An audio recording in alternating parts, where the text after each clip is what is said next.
प्रणाम आप सभी को। आज हम चर्चा करेंगे मन की प्रचंड शक्ति के अगले पड़ाव में।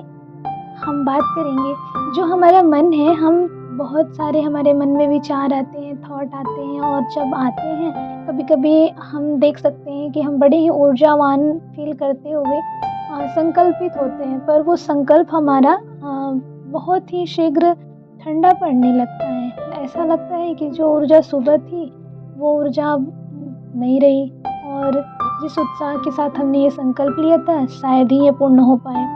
तो हम सीखेंगे, हर इंसान सीखता है, लर्न करता है और जीवन में आगे बढ़ता है, तो सीखने की इच्छा रखनी चाहिए, है ना। तो हम आज सीखेंगे कि जब जब हमारा मनोबल गिर जाता है तो हम कैसे साहस अपने अंदर लाएं और उस गिरे हुए मनोबल को फिर से पोषित करते हैं। जिस तरह एक पौधे मुरझाते हैं, उनको पानी देने से फिर से वो खिल उठते हैं, उसी तरीके से हम आज पढ़ेंगे मनोबल ना गिराए, साहस प्रदान करें। तो जैसे पौधों को खाद पानी से सींचा जाता है और व्यक्तित्व को प्रोत्साहन से आत्म गौरव का अनुभव किया जाना चाहिए और कराया जाना चाहिए। गलतियाँ बताना और सुधारना एक बात है, और व्यक्तित्व है तथा हीन सिद्ध करना दूसरी बात है। प्रायः लोग क्या करते हैं, एक बड़ी भूल करते हैं कि गलती की भर्त्सना करते हुए, निराकरण की अपेक्षा रखते हुए ऐसे कदम उठाते हैं जिन्हें आक्रमण की संज्ञा दी जाती है। बच्चों के साथ बड़े कहे जाने वाले अभिभावक लोग भी प्रायः ऐसी ही भूल जान या अनजान में करते रहते हैं, जिससे उनके व्यक्तित्व को भारी आघात पहुंचता है।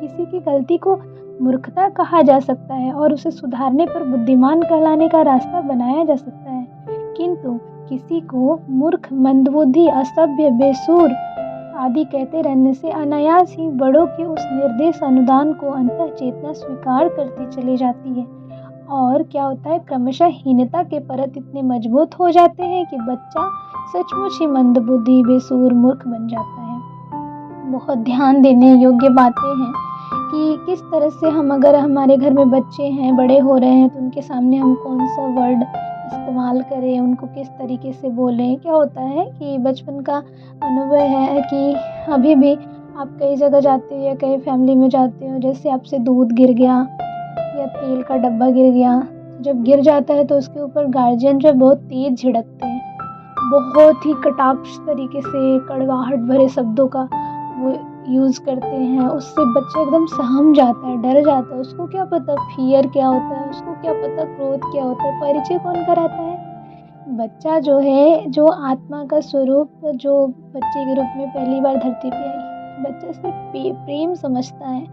प्रेम की भाषा समझता है, पर हम बड़े क्रोध और फियर, ये सब चीज़ें से उनको अवगत कराते हैं।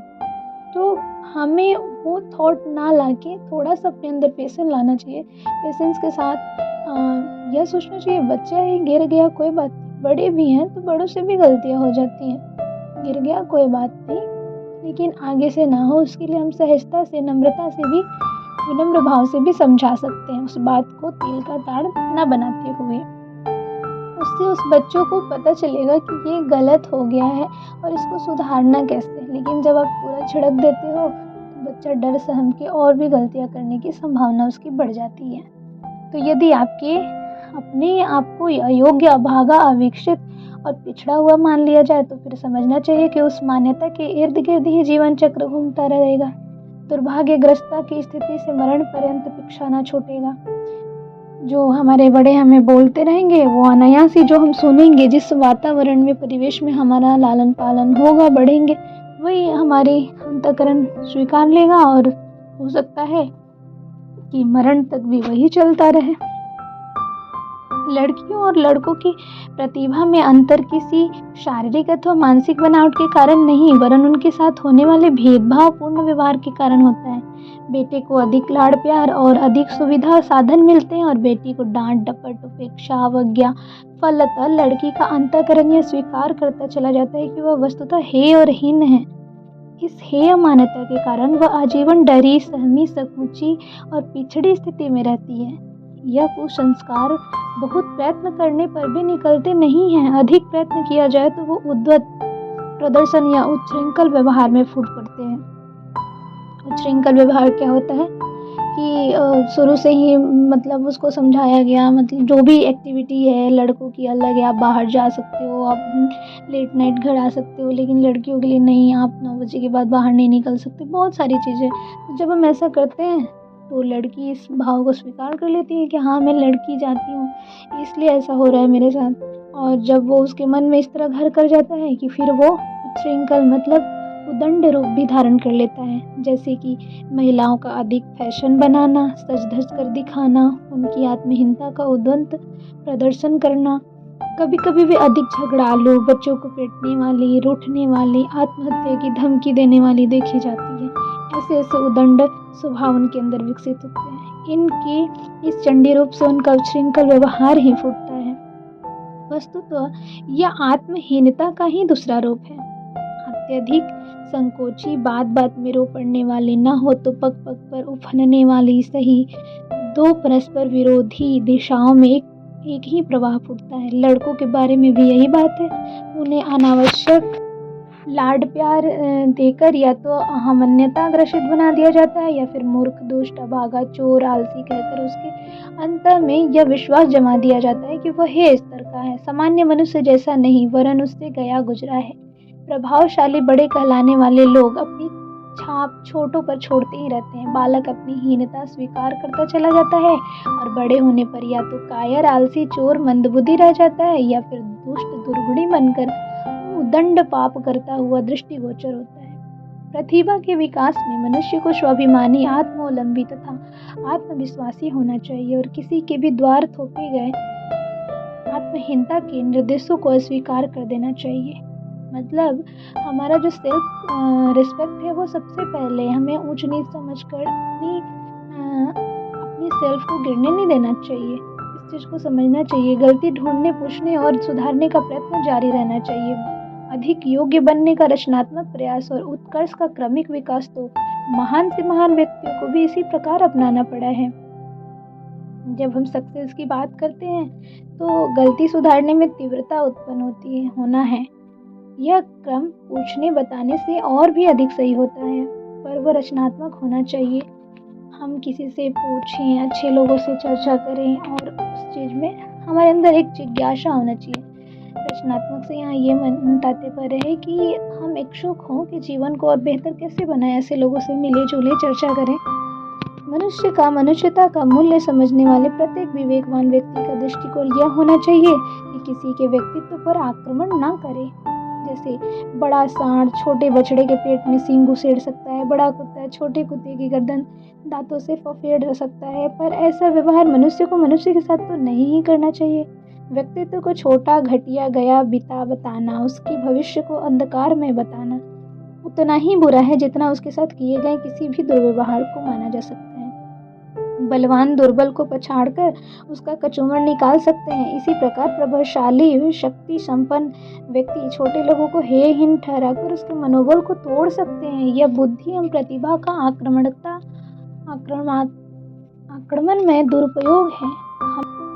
हमें रचनात्मक सुझाव देने चाहिए। यह काम बुरा हुआ, इसकी उतनी अधिक व्याख्या करने की जरूरत नहीं है जितनी कि सुधार के लिए जो किया जा सकता है उसका सुझाव देने की। मतलब कोई व्यक्ति आ रहा है अपनी फेलियर के बारे में बता रहा है, उसको और ज़्यादा हम नकारात्मक चर्चा करके उसको और गिराने से अच्छा है हम उसको सही सुझाव दें, तो हम उसके जीवन में कुछ बहुत अच्छा और सही राइट पाथ दिखा सकते हैं।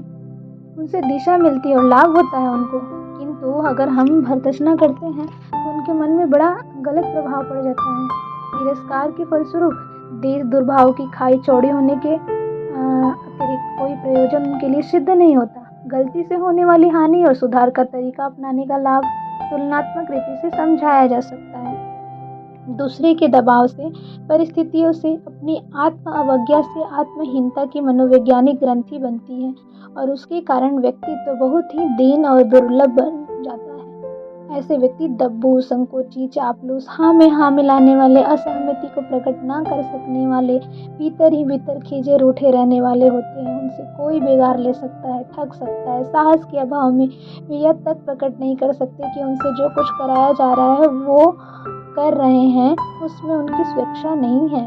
कहते अच्छी बात है यहाँ पे समझने वाली कि हमारे अंदर ऐसी चीज़ें हैं तो ठीक है, हमारे साथ जो गलतियाँ हुई, बड़े लोगों ने हमें ऐसा बनाया, लेकिन आज और अभी से हम इसे दूर करें कि हमें कोई ठगे नहीं। हमें किसी के हाँ में हाँ ना मिलाना पड़े। हमें अपनी इच्छा प्रकट करने की लिए पूरा हक है। मनोवैज्ञानिक जो हुए हैं, जेसी रॉबर्ट्स ने कहा है कि अपने दैनिक जीवन में उन्होंने एक बुक लिखी है, दैनिक जीवन में मनोविज्ञान। तो इस पुस्तक में इस बात पर उन्होंने जोर दिया है कि हर मनुष्य को अपने भीतर से साहस का उदय करना चाहिए। अपने आप को सबसे बड़ा ना सही, कम से कम सबसे अयोग्य मानना तो बंद कर ही देना चाहिए। ठीक है, मैं बहुत बड़ा नहीं हूँ, बहुत बड़ा नहीं कर सकता, प्रधानमंत्री नहीं बन सकता, लेकिन मैं हीन भी नहीं हूँ, दीन भी नहीं हूँ। मुझ में कुछ बात है जो मैं कर सकती हूँ। I am the best version. परमात्मा ने प्रत्येक व्यक्ति को लगभग समान स्तर की ही क्षमता प्रदान की है। 24 घंटे दिए हैं और वही 2 शरीर 2 पैर सब कुछ दिया है, वही दिमाग दिया है, तो क्यों नहीं अभ्यास करके हम उसे ठीक कर लें। सबके भीतर प्रगति के बीज छिपे पड़े हैं और हर कोई अपनी सामर्थ्य को विकसित करने में समर्थ है। अंतर इतना ही रहता है कि साहसी लोग अपने को पहचानते हैं, अपने ऊपर भरोसा करते हैं और दूसरे अपनी श्रेष्ठता से साथियों को प्रभावित करके अपना सम्मान, सद्भाव एवं सहयोग संपादित करते हैं।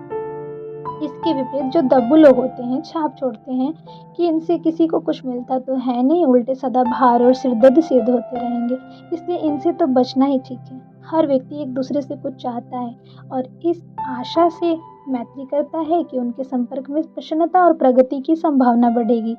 जो यह कसौटी पर खरे उतरते हैं, उनके स्नेही, समर्थक और सहयोगी सहज में ही बढ़ते जाते हैं। इसी संचय से मनुष्य उन साधनों से संपन्न बनता है जो अंतरंग बहिरंग प्रगति का पथ प्रशस्त करते हैं।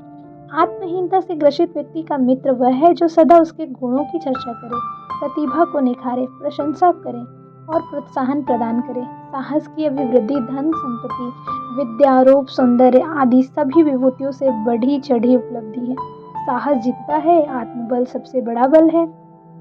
आत्मविश्वास और हिम्मत के साथ जिस दिशा में भी बढ़ा जाएगा, उसी में सफलता मिलती चली जाएगी। यदि यह तथ्य समझ लिया जाए तो आत्महीनता की निकृष्टि, दरिद्रता से पीछा छुड़ाना हर किसी का प्रथम कर्तव्य प्रतीत होगा। हमें ये नहीं सोचना चाहिए कि हम किसी से कम हैं और हमें अभिमान भी नहीं करना चाहिए कि हम बहुत बड़े व्यक्ति हैं। तो हमें उस हिसाब से हमेशा अपना थॉट, अपना विचार, सबसे पहले हमें स्वयं का इज्जत करना होगा, स्वयं से प्रेम करना होगा, अंदर देखना होगा। गाइडेंस मांगिए परमात्मा से, हे परमपिता परमात्मा मुझे गाइड करो, मुझे करना क्या है। तो कुछ भी नहीं समझ में आ रहा है तो आपको गाइड मिलेगा और आप फिर अपने साथ बैठना शुरू करिए। 1 घंटा, आधा घंटा, 15-20 मिनट अपने साथ, केवल अपने साथ, न फ़ोन, न डायरी, न पेन, कुछ भी नहीं। और फिर अपने अंदर बात करिए, मैं कौन हूँ, किस लिए आया हूँ, पर्पस क्या है, करना क्या चाहिए, कितना कुछ कर चुका। अपने पीछे की गलतियों को देखते हुए आगे अपनी गलतियों से सीखकर उसे सुधारने और आगे बढ़ने के लिए आप अग्रसर होइए। तो जीवन बहुत ही सुंदर